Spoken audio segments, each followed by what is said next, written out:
अगर अपना अधिकार पाना है, संजय पासवान को जिताना है, किसी के झांसे में नहीं आना है और संजय पासवान को ही जिताना है। सबको देखा बार बार, हमको देखो एक बार। कुसुम्भक जनता की है मजबूरी, परिवर्तन करना है जरूरी। संजय पासवान जिंदाबाद, जिंदाबाद जिंदाबाद। कुसुम्भा पंचायत जिंदाबाद, जिंदाबाद जिंदाबाद। मजदूर किसान जिंदाबाद, जिंदाबाद जिंदाबाद। बैगन छाप जिंदाबाद, जिंदाबाद जिंदाबाद। भैया संजय के हाला बहो, गावे गावे इनके बोले बाला बहो, गावे गावे इनके बोले बाला बहो।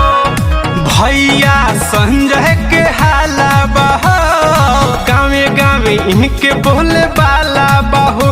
गली गली के विकास करवावे के बा, गली गली के विकास करवावे के बा। मुखिया संजय भैया के बनावे के बा, अब के भारी बहुमत से जितावे के बा।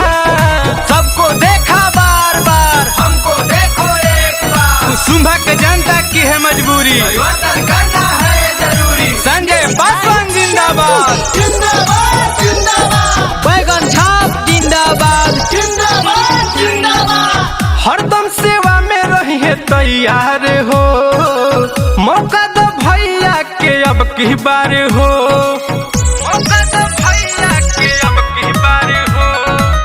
हरदम सेवा में रही है तैयार हो, मौका दो भैया के अब की बार हो। सबके हक अधिकार दिलावे के बा, सबके हक अधिकार दिलावे के बा। मुखिया संजय भैया के बनावे के बा, अब की भारी बहुमत से जितावे के बा।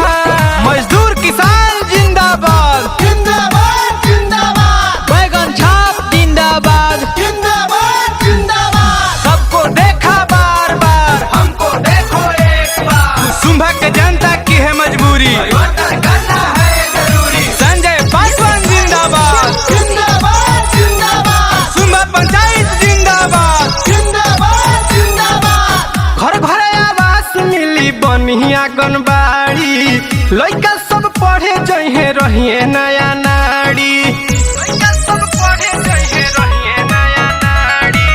घर घर आवास मिली बनिया आंगनबाड़ी, लइका सब पढ़े जइहे रहिए नया नारी। काका बुढ़ऊ के पेंशन दिलावे के बा, काका बुढ़ऊ के पेंशन दिलावे के बा। संजय भैया के मुखिया बनावे के बा, अब की भारी बहुमत से जितावे के बा।